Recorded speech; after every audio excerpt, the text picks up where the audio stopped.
Very good morning student. बेटा current affair की class है और बहुत ही अच्छे क्वेश्चन हैं इस क्लास में। सबको आपको नोट करते हुए चलना है विद स्टैटिक पॉइंट्स, ओके। क्योंकि स्टैटिक पॉइंट और करंट अफेयर की जो क्वेश्चंस हैं आजकल पेपर में ज़्यादा आ रहे हैं, तो हम स्टैटिक पॉइंट पर भी ज़्यादा ध्यान दे रहे हैं, ओके। तो इन सब चीज़ों को आपको नोट करते हुए चलना है। इसके साथ में जो ज्योग्राफी हिस्ट्री के जो करंट को रिलेट करते हुए जो क्वेश्चन बनेंगे वो भी हम साथ साथ में करते हुए चलेंगे, चाहे वो किसी स्टेट का हो चाहे वो किसी कंट्री का हो, ओके। चलो स्टार्ट करते हैं बेटा। ये रहा आज का आपका फर्स्ट क्वेश्चन। देखिए, हाल ही में विश्व ओजोन परत दिवस कब मनाया गया? देखो कितना अच्छा क्वेश्चन है, ज्योग्राफी का क्वेश्चन है पूरा, लेकिन अभी ये करंट से भी रिलेट होता है क्योंकि ये ओजोन डे है, ठीक है ना। वर्ल्ड ओजोन डे ये कब सेलिब्रेट किया जाता है बेटा? Every year. आप लोगों के पास 2 सेकंड आप सोच लीजिए, मैं आंसर देता हूं इसका। सुनिए, ऑप्शन ए 15 सितंबर, ऑप्शन बी 16 सितंबर, ऑप्शन सी 17 सितंबर, ऑप्शन डी 18 सितंबर। तो 15, 16, 17 या 18 सितंबर। तो आंसर सोचा आप लोगों ने क्या है? तो बेटा मैं इसका आंसर बता दूं आपको क्या है। देखिए, ये रहा इसका आंसर 16 सितंबर। 16 सितंबर को विश्व ओजोन परत दिवस मनाया जाता है, ठीक है। देखो, जो ओजोन लेयर है, ओजोन गैस की लेयर है, इसको पृथ्वी का सुरक्षा कवच कहा जाता है क्योंकि बेटा ये ओजोन परत हमारी पृथ्वी की सुरक्षा करती है सूर्य से आने वाली पराबैंगनी किरणों से, ठीक है ना। यूवी रेज से, अल्ट्रा वायलेट रेज जो हानिकारक होती हैं, हार्मफुल होती हैं, जो सन से निकलती हैं, सीधी हमारी पृथ्वी तक आ सकती हैं, लेकिन उनको रास्ते में रोकती है ओजोन परत, है ना। जो ओजोन परत होती है, ओजोन गैस होती है, वो ऑक्सीजन के 3 परमाणुओं से मिलकर बनता है, ठीक है ना। तो ये बड़ा एक प्रकार से हमारी सुरक्षा करता है। और वैसे तो ये विषैली गैस भी होती है, ठीक है, लेकिन ये हमारी पृथ्वी से लगभग 30 से 35 किलोमीटर की ऊंचाई पर पाई जाती है। कितने किलोमीटर? हमारी पृथ्वी से, जहाँ सी लेवल है हमारा, जहाँ पर हम लोग रहते हैं, यहाँ से लगभग 30 से 35 किलोमीटर की ऊंचाई पर पाई जाती है। क्या आप मुझे बता सकते हैं कि ओजोन गैस की लेयर कौन सी वायुमंडल की कौन सी परत में पाई जाती है ना। एटमॉस्फेरिक जो लेयर्स हैं हमारी एटमॉस्फेरिक जो लेयर्स हैं, उनमें से कौन सी परत में ये पाई जाती है? देखो मैं आपको बताऊं कौन कौन सी हमारी लेयर्स होती हैं। सबसे नीचे हमारी होती है ट्रोपोस्फियर यानी शोभ मंडल। सेकंड लेयर हमारी होती है स्ट्रेटोस्फियर यानी समताप मंडल। तीसरी लेयर हमारी होती है मेजोस्फियर यानी मध्य मंडल। और चौथी लेयर हमारी होती है बेटा बाह्य मंडल यानी कि अपनी आयनोस्फियर या थर्मोस्फियर, ठीक है। इसको आयन मंडल या बाह्य मंडल बोलते हैं। और जो सबसे ऊपर होती है, 5वीं जो लेयर होती है, उसको बहिर्मंडल हम बोलते हैं, एग्जोस्फियर हम उसको बोलते हैं, ठीक है। तो इन 5 में से कौन सी परत ऐसी है, कौन सी लेयर ऐसी है जिसमें ओजोन गैस की परत पाई जाती है? इसका क्वेश्चन का आंसर आप मुझे दोगे, ओके। दे सकते हो, देना, लिख कर देना। सब बच्चे कमेंट करके मुझे बताएंगे कि ओजोन परत कौन सी वायुमंडल की कौन सी लेयर में पाई जाती है? शोभ मंडल, समताप मंडल, मध्य मंडल, बाह्य मंडल या बहिर्मंडल? ट्रोपोस्फियर, स्ट्रेटोस्फियर, मिजोस्फियर या आइनोस्फियर या सबसे लास्ट में अपना एक्सोस्फियर? तो कहां पर ये पाई जाती है, मुझे इसका आंसर चाहिए, ओके। चलो आगे बढ़ जाएं। तो कितना अच्छा क्वेश्चन, देखो ज्योग्राफी से रिलेट करता हुआ क्वेश्चन है। ये सब चीजें आपको मालूम होनी चाहिए, बहुत ही जरूरी है। चलो अभी देखो, इसमें 17 सितंबर भी है जो कि प्रधानमंत्री नरेंद्र मोदी जी का भी जन्म दिवस था। उन्होंने अपने जन्म दिवस के ऊपर क्या क्या कार्यक्रम किए वो भी आपको सबको याद होना चाहिए, है ना। आगे बात करते हैं। क्वेश्चन नंबर 2 देखते हैं बेटा। हाल ही में प्रधानमंत्री नरेंद्र मोदी ने इंडिया इंटरनेशनल कन्वेंशन यशोभूमि का उद्घाटन कहां पर किया? देखो ये तो अपने जन्म दिवस के ऊपर इसका पहला पार्ट उसने नरेंद्र मोदी जी ने अपना स्टार्ट कर दिया। हाल ही में प्रधानमंत्री नरेंद्र मोदी ने इंडिया इंटरनेशनल कन्वेंशन यशोभूमि का उद्घाटन कहां पर किया? Recently where has the India International Convention Yashobhoomi inaugurated by PM Narendra Modi? Option A Bengaluru, option B Pune, option C Lucknow या ऑप्शन डी दिल्ली?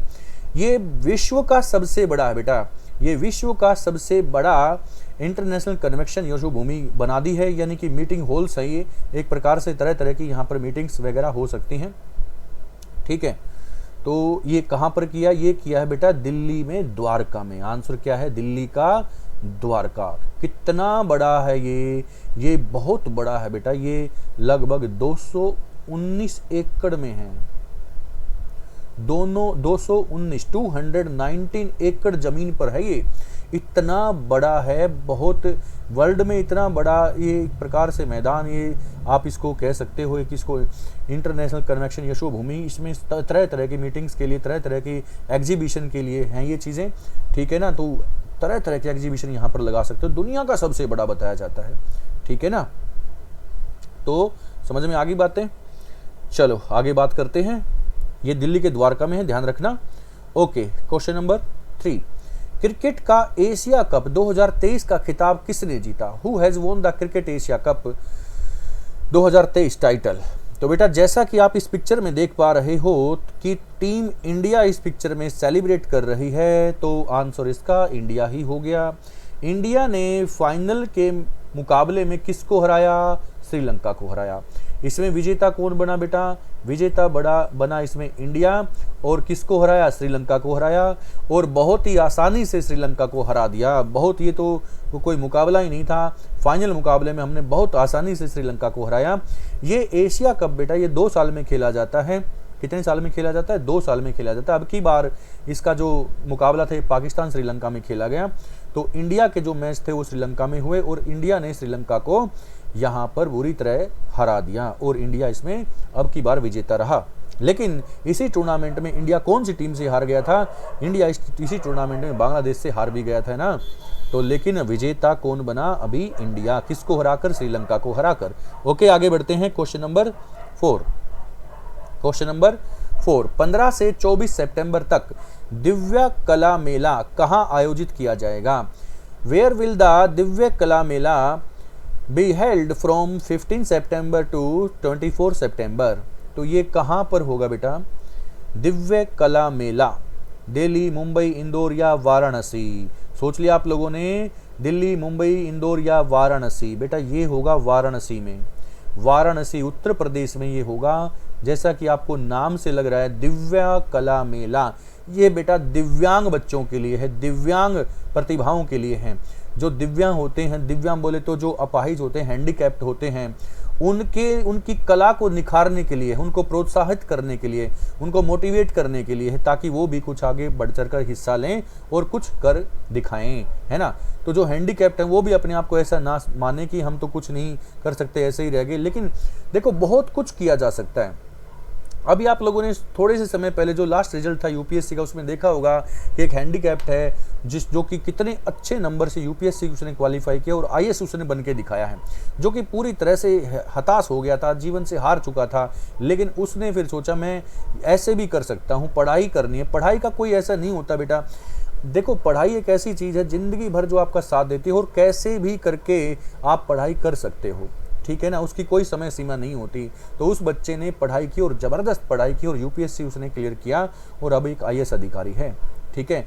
तो ऐसे ही प्रोत्साहित करने के लिए, ऐसे हैंडीकैप्ड बच्चों को प्रोत्साहित करने के लिए दिव्य कला मेले का आयोजन किया गया है वाराणसी में। ओके, वाराणसी कहाँ पर है? उत्तर प्रदेश में। वाराणसी कौन सी नदी के किनारे पर है? वाराणसी यानी कि बनारस बेटा कौन सी नदी के किनारे पर है? सबको मालूम है? नहीं मालूम तो मैं बताऊं, ये गंगा नदी के किनारे पर है। गंगा नदी के किनारे पर वाराणसी शहर बसा हुआ है। क्या आप मुझे बता सकते हो गंगा नदी के किनारे पर उत्तर भारत का मैनचेस्टर सिटी कौन सा है? गंगा नदी के किनारे पर मैनचेस्टर सिटी कौन सा है? या फिर आप कह सकते हो गंगा नदी के किनारे पर सबसे बड़ा औद्योगिक शहर कौन सा है? वो है कानपुर। गंगा नदी के किनारे पर औद्योगिक शहर या नॉर्थ इंडियाज मैनचेस्टर सिटी कौन सा बेटा? कानपुर। अब आप सोच में पड़ गए होंगे ये मैनचेस्टर सिटी क्या है? बेटा मैनचेस्टर क्या है? ये ब्रिटेन का एक इंडस्ट्रियल एरिया है, ब्रिटेन का एक औद्योगिक नगर है, जहां पर चमड़े का, सूती वस्त्र का इनका उद्योग होता है काफ़ी बड़े पैमाने पर। ऐसे ही अपने उत्तर भारत में कानपुर में होता है, ठीक है। ऐसे ही अपने दक्षिण भारत में कोयम्बटूर में होता है। ऐसे ही अपने पूरे भारत का जो मैनचेस्टर कहा जाता है वो अहमदाबाद को कहा जाता है। मैंने आपको 3 चीज़ें बताई, ध्यान से सुनना। North India's Manchester city Kanpur, south India's Manchester city Coimbatore, Tamil Nadu के अंदर कोयम्बटूर, और अपने पूरे भारत का मैनचेस्टर सिटी है अहमदाबाद। अहमदाबाद किस नदी के किनारे पर है बेटा?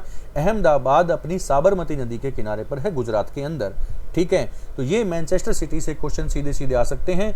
लास्ट टाइम हरियाणा पुलिस में सब इंस्पेक्टर में क्वेश्चन पूछा गया था कि जापान का मैनचेस्टर किसको कहा जाता है। इस क्वेश्चन का आंसर आप मुझे दोगे। मैं आपको बता रहा हूं, लास्ट टाइम हरियाणा पुलिस की जो वैकेंसी थी, सब इंस्पेक्टर की जो वैकेंसी निकली थी, उसमें क्वेश्चन पूछा गया था कि जापान का मैनचेस्टर किसको कहा जाता है। ये बच्चे ध्यान से सुनना, एसएससी सीजीएल वाले, यूपीएससी वाले, DSSB वाले या फिर दिल्ली पुलिस वाले, ये क्वेश्चन तुम्हारे पेपर में जरूर आ सकता है, क्योंकि 6ठी 7वीं 8वीं क्लास की जो एनसीईआरटी की बुक्स हैं उनमें ये क्वेश्चन साफ तौर पर हाईलाइट कर रखा है। ठीक है, 7वीं क्लास की जो 7वीं क्लास की एनसीईआरटी की बुक है उसमें ये क्वेश्चन हाईलाइट है, ब्रैकेट में दे रखा है बेटा एनसीईआरटी की बुक में, तो ये आपको जरूर याद होना चाहिए। देखो हरियाणा पुलिस का जो अपना सब इंस्पेक्टर का पेपर था उसमें तो पूछ लिया गया, अब की बार दिल्ली पुलिस में आ सकता है, एसएससी सीजीएल में आ सकता है, तो इस क्वेश्चन का आपको मालूम होना चाहिए। ये क्वेश्चन आप कहीं से भी कैसे भी करके मुझे बताओ कमेंट करके, मैं देखना चाहता हूँ कितने बच्चे इसका आंसर मुझे देते हैं। ओके, क्वेश्चन नंबर 5 देखते हैं। नीरज चोपड़ा ने डायमंड लीग 2023 में कौन सा मेडल जीता है? तो नीरज चोपड़ा हैज वोन विच medal in diamond league 2023। Neeraj Chopra के नाम से गोल्ड मेडल के अलावा कुछ हमारे दिमाग में आता नहीं है, लेकिन ये डायमंड लीग थी, ये डायमंड लीग बेटा ये कहां पर खेला गया था? ये अमेरिका में खेला गया था। ये डायमंड लीग का कहां पर खेला गया था मुकाबला? डायमंड लीग अमेरिका में खेली गई थी, और अमेरिका में खेली गई थी तो यहां पर गोल्ड मेडल नहीं मिला था, यहां पर इनको सिल्वर मेडल से संतुष्टि करनी पड़ी थी, है ना। यहां पर सिल्वर मेडल नीरज चोपड़ा को मिला था। यहां पर उन्होंने कितने मीटर भाला फेंका था? 83.88 मीटर इतना भाला फेंक सके थे। यहां पर ये उनका फाइनल स्कोर था, ठीक है ना। 83.88 मीटर का इन्होंने भाला यहां पर फेंका था। सेकंड सिल्वर मेडल इन्होंने यहां पर जीता था, रजत पदक यहां पर जीत पाए थे। यहां पर डायमंड लीग में फर्स्ट कौन रहे थे? यहां पर डायमंड लीग में चेक रिपब्लिक कंट्री के खिलाड़ी थे जो यहां पर फर्स्ट रहे थे, जिन्होंने भाला फेंका था यहां पर लगभग 84.04 मीटर का, लगभग आप 84 आप इतना मान के चलें, इतना लंबाई का, इतना दूरी का भाला उन्होंने फेंककर यहां पर गोल्ड मेडल जीता था। कि इन्होंने चेक रिपब्लिक कंट्री के प्लेयर ने, लेकिन हमारे जो नीरज चोपड़ा हैं यहां पर सिल्वर मेडल लेके ही संतुष्ट रहे। ओके, इसके बाद जो अभी वर्ल्ड चैंपियनशिप हुई थी यहां तो उन्होंने इतिहास रच दिया। यहां फिर से उन्होंने गोल्ड मेडल जीता है, और अपना 88 मीटर का उन्होंने भाला फेंका है। इतनी दूरी पर उन्होंने भाला फेंका जो कि अब वो फर्स्ट रहे हैं, सेकंड रहे हैं पाकिस्तान के, सेकंड रहे हैं कहाँ के? पाकिस्तान के। ओके, किसमें? वर्ल्ड चैंपियनशिप में। लेकिन यहां पर डायमंड लीग की बात हो रही, यहां पर नीरज चोपड़ा को सिल्वर मेडल मिला है। ओके, चलो बात करते हैं आगे, क्वेश्चन नंबर 6। आदि शंकराचार्य की 108 फीट की ऊंची प्रतिमा स्टैचू ऑफ वननेस का लोकार्पण कहां किया जाएगा? Where will the 108 feet height statue of Adi Shankaracharya statue of oneness be inaugurated? तो बेटा ये कहाँ पर इसका इनोग्रेशन किया जाएगा? तो बेटा ये महाराष्ट्र, उत्तर प्रदेश, मध्य प्रदेश या तमिलनाडु? तो बेटा इसका आंसर है कौन सा? सोचा आप लोगों ने? आंसर मिला महाराष्ट्र, उत्तर प्रदेश, मध्य प्रदेश या तमिलनाडु। चलो मैं आंसर बताऊं आपको, इसका आंसर है बेटा मध्य प्रदेश। मध्य प्रदेश में जगह है ओमकारेश्वर, जहां ओमकारेश्वर का ज्योतिर्लिंग है, भगवान शिव का मंदिर है, ठीक है ना। कहां पर?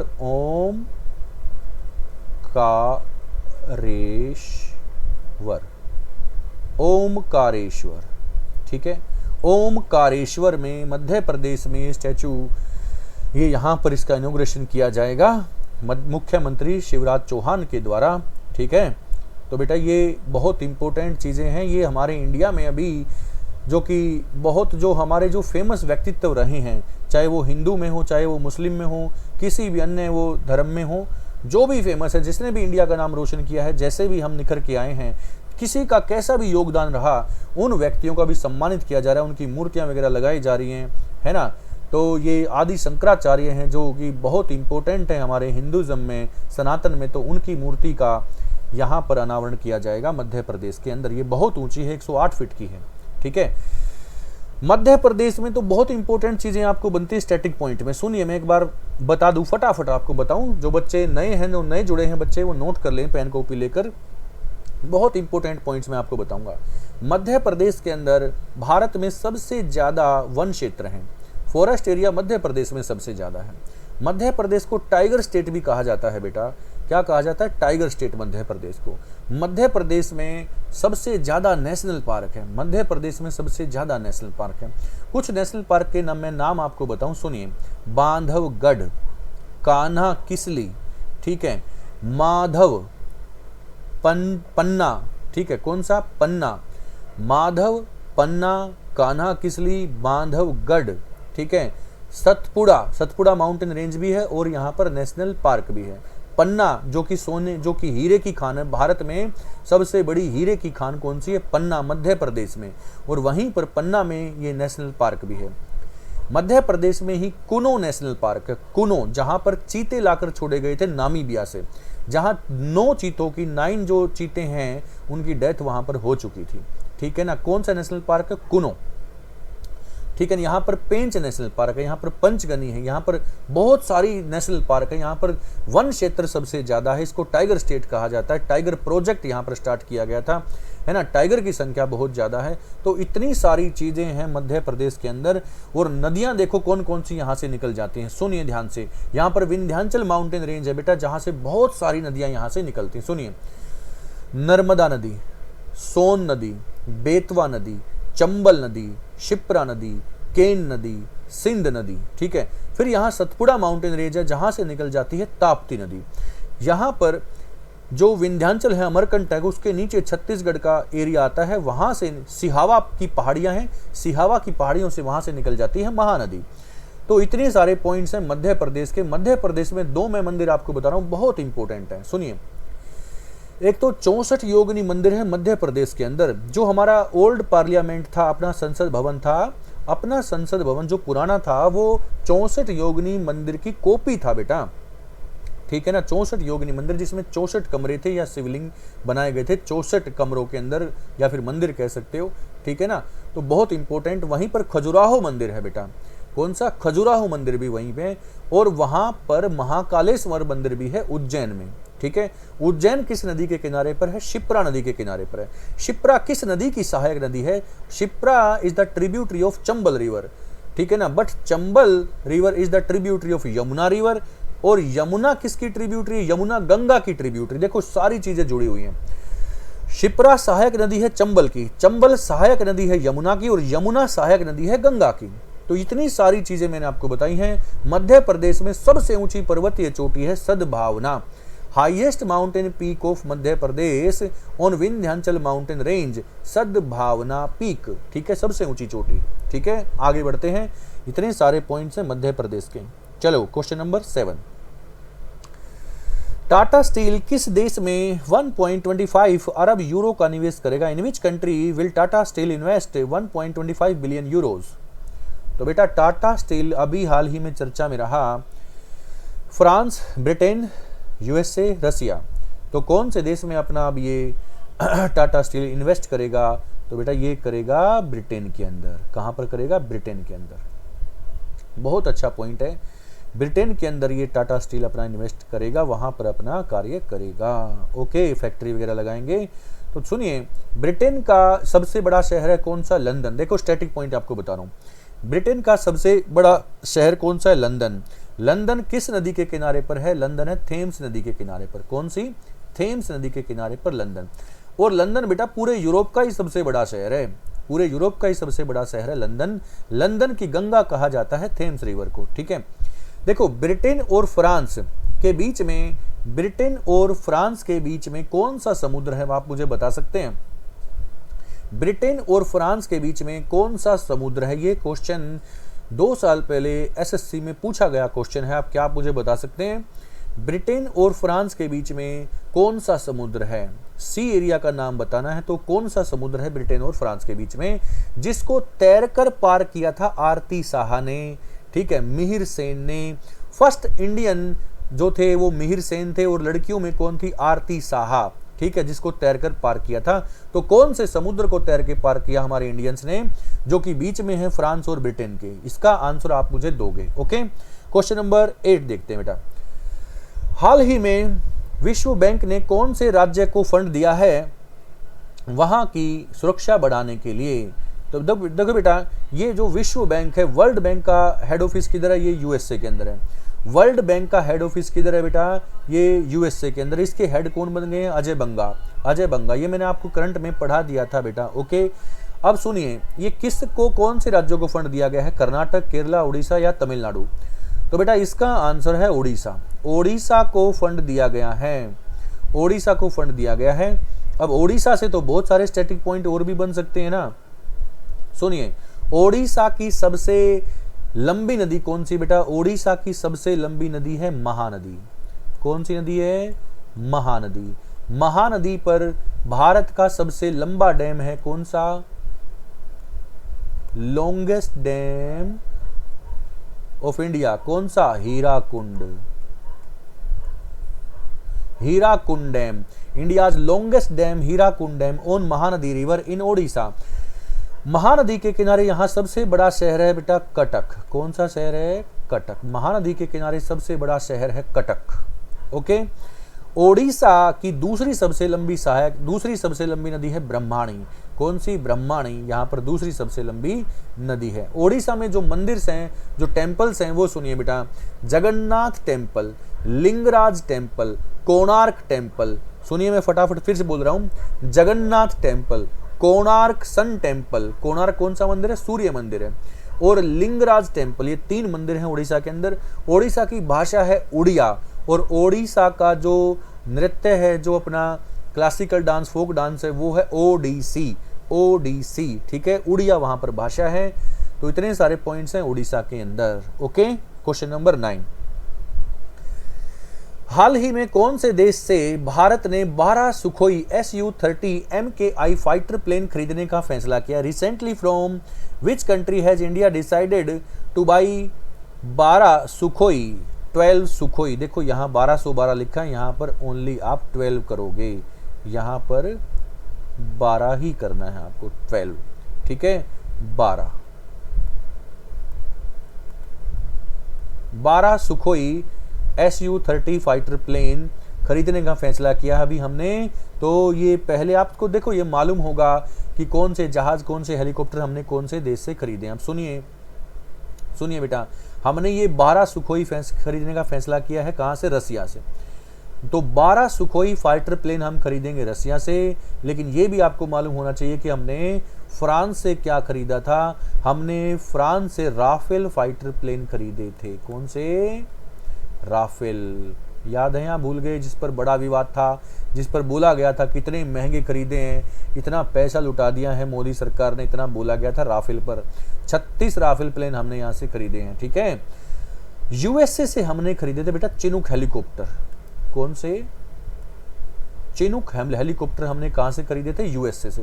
ये चिनूक वहां पर एक हॉट विंड है। चिनूक वहां पर अमेरिका में चलने वाली एक गर्म हवा का नाम है चिनूक, जो कि प्रेरी ग्रासलैंड एरिया में गेहूं की पकाई करती है, ठीक है। प्रेरी ग्रासलैंड एरिया अमेरिका में बहुत बड़ा ग्रासलैंड एरिया है, जो कि टेम्परेट जोन का है, शीतोष्ण कटिबंधीय क्षेत्र में है, ठंडे क्षेत्र में है, इसका मतलब प्रेरी। तो प्रेरी क्षेत्र में गेहूं की खेती की जाती है, और गेहूं की पकाई के लिए गर्मी होनी आवश्यक है, और वहां पर गर्मी बढ़ा देती है चिनूक हवा। तो चिनूक वहां की चलने वाली गर्म हवा है अमेरिका के अंदर। ओके, तो चिनूक नाम से वहां उन्होंने हेलीकॉप्टर भी बनाए, जो कि हमने वहां से उनसे खरीदे हैं, चिनूक हेलीकॉप्टर। फ्रांस से हमने राफेल हेलीकॉप्टर खरीदे हैं, रसिया से 12 सुखोई हम खरीदेंगे। ओके, क्वेश्चन नंबर 10 देखते हैं। कौन सी एयरलाइन ने 16 हवाई अड्डे पर प्रोजेक्ट अभिनंदन शुरू किया है? कौन सी एयरलाइन ने बेटा? ये एयरलाइन है एयर इंडिया। अभी हमारे इंडिया में जो इंटरनेशनल और डोमेस्टिक जो फ्लाइट उड़ती हैं वो एयर इंडिया के नाम से उड़ती हैं। इंटरनेशनल और डोमेस्टिक जो होंगी वो एयर इंडिया के नाम से उड़ती हैं। ये अपनी लोकल, अपनी जो कंपनी अलग अलग, स्पाइस जेट हो गई, इंडिगो हो गई, ये अपनी प्राइवेट हैं, ठीक है ना। एयर इंडिया में अपना डोमेस्टिक भी और इंटरनेशनल भी फ्लाइट अपनी एयर इंडिया के नाम से उड़ती हैं, जो कि 2007 में डोमेस्टिक और इंटरनेशनल मिला के एक कर दिया गया दोनों को। पहले था एयरलाइंस, एक था एयरलाइन जो डोमेस्टिक था, एयरलाइंस जो था वो डोमेस्टिक था, एयर इंडिया इंटरनेशनल था। अब दोनों को मिलाकर ऐड कर दिया गया, दोनों का नाम एयर इंडिया ही हो गया। डोमेस्टिक भी और इंटरनेशनल भी दोनों एयर इंडिया में आते हैं। तो एयर इंडिया 16 हवाई अड्डे पर प्रोजेक्ट अभिनंदन शुरू किया है एयर इंडिया ने।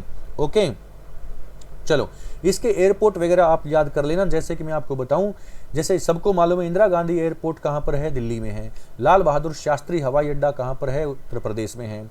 इस तरह से है ना, चौधरी चरण सिंह हवाई अड्डा किधर है, ये भी उत्तर प्रदेश में है। बाबा साहब भीमराव अम्बेडकर हवाई अड्डा नागपुर में है। सुभाष चंद्र बोस हवाई अड्डा कलकत्ता में है। वीर सावरकर हवाई अड्डा ये कहाँ पर, अंडमान निकोबार में है। ठीक है ना, इस तरह के कुछ क्वेश्चन आपको याद होने चाहिए एयरपोर्ट वैक। जैसे कि शिवाजी इंटरनेशनल एयरपोर्ट कहाँ पर, मुंबई में है। तो ये चीजें आपको याद होनी चाहिए। ठीक है, क्वेश्चन नंबर 11, हाल ही में यूनेस्को की विश्व धरोहर सूची में शामिल होने वाला 41वां भारतीय स्थल कौन सा बना है? तो बेटा 41वां भारतीय स्थल कौन सा बन गया? ये बन गया शांति निकेतन। कौन सा? शांति निकेतन। ये 41वां बन गया। अभी तो 42 भी हो गए बेटा। कर्नाटक के अंदर जो होयसल टेम्पल हैं, कर्नाटक के अंदर जो होयसल वगैरह के जो टेम्पल्स हैं वहाँ उनको 42वां भारतीय स्थल घोषित कर दिया गया है यूनेस्को की सूची में। ठीक है, 42 यानी 42 जो अपने 42वां जो अपना यूनेस्को की सूची में शामिल किया गया है वो कर्नाटक के होयसल मंदिर को शामिल कर लिया गया है। लेकिन 41वां कौन सा? अभी शांति निकेतन। 41वां है शांति निकेतन। ये शांति निकेतन कहाँ है भाई? ये है पश्चिम बंगाल में। ये कहाँ पर है बेटा? पश्चिम बंगाल में, जिसकी स्थापना रविंद्रनाथ टैगोर ने 1901 में कर दी थी। यहाँ पर स्कूल खोल दिए गए थे, ठीक है ना, बच्चों के लिए। ये रेजिडेंशियल स्कूल थे बेटा। कैसे थे? ये रेजिडेंशियल स्कूल थे। और जो भारत में प्राचीन गुरुकुल सिस्टम था, ओल्ड जो गुरुकुल सिस्टम था, प्राचीन गुरुकुल शिक्षण पद्धति थी, बच्चे गुरुकुल में ही रहकर शिक्षा प्राप्त करते थे, वहीं खाते पीते, वहीं शिक्षा करते लेते और वहीं पर अपना शारीरिक अभ्यास भी करते। कुछ सालों तक वो घर से दूर रहते थे, ठीक है, ब्रह्मचर्य का पालन करते हुए वहां पर वो शिक्षा ग्रहण करते थे। ठीक है, तो ऐसा ही शांति निकेतन की स्थापना रविंद्रनाथ टैगोर ने 1901 में वहां पर कर दी थी, वेस्ट बंगाल में। और इसी को विश्व भारती में तब्दील रविंद्रनाथ टैगोर ने कब कर दिया था? विश्व भारती में तब्दील 1921 में कर दिया था। 1921 में इसको विश्व भारती में तब्दील कर दिया गया था रविंद्रनाथ टैगोर के द्वारा, है ना। ये राखी गढ़ी आप देख रहे हो, राखी गढ़ी कहाँ पर? ये राखी गढ़ी क्या है? Is the site of Indus valley civilisation in Haryana. ठीक है, Lothal also a site of Indus valley civilisation in Gujarat. ठीक है ना। तो बेटा लोथल और राखी गढ़ी दोनों के दोनों सिंधु घाटी सभ्यता के स्थान है। मुगल गार्डन दिल्ली के अंदर सब मालूम है सबको, है ना। तो शांति निकेतन इसका आंसर होगा बेटा, ऑप्शन है 11, क्वेश्चन नंबर 11 का। ठीक है, तो ये शांति निकेतन की पिक्चर आप देख सकते हो, रविंद्रनाथ टैगोर ने इसकी स्थापना की थी। ठीक है, जो कि प्रकृतिवादी थे। रविंद्रनाथ टैगोर बच्चों को कैसी शिक्षा देना चाहते थे? प्रकृतिवादी। वो बोलते थे बच्चों को किसी बंधन में मत बांधिए, बच्चों को खुला छोड़ दे, बच्चे अपने आप ही गिर पड़कर अपने आप ही सीखेंगे, वही अच्छा होता है। बच्चों को बंधन में मत बांधिए, बच्चा उसमें डरा हुआ सहमा हुआ रहता है, वो सीख नहीं पाता। तो रविंद्रनाथ टैगोर प्रकृतिवादी थे, प्रकृतिवादी के थ्रू ही वो, प्रकृति के थ्रू वो शिक्षा के पक्षधर थे। ओके, रविंद्रनाथ टैगोर के बारे में है ये पॉइंट। ठीक है, चलो आज की क्लास हम यहाँ पर ओवर करते हैं बेटा। Thank you very much. Classes को लाइक और शेयर जरूर किया करो। Thank you very much.